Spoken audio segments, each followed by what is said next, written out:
Welcome friends, 2024-এর অষ্টাদশ লোকসভা ভোটের ফল ঘোষণা হয়েছে 4 জুন 2024।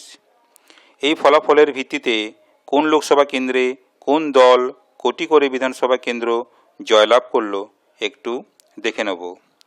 আজকে আমরা যে লোকসভা কেন্দ্র নিয়ে আলোচনা করব সেটি হলো বোলপুর লোকসভা কেন্দ্র।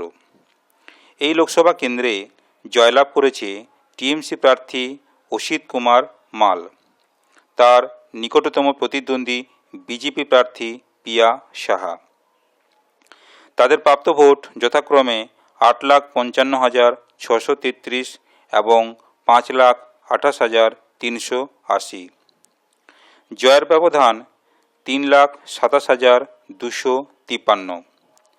এই বোলপুর লোকসভা কেন্দ্রের 7টি বিধানসভা কেন্দ্রের মধ্যে টিএমসি জয়লাভ করেছে 7টি বিধানসভা কেন্দ্র এবং বিজেপি কোনো বিধানসভা কেন্দ্র জয়লাভ করতে পারেনি।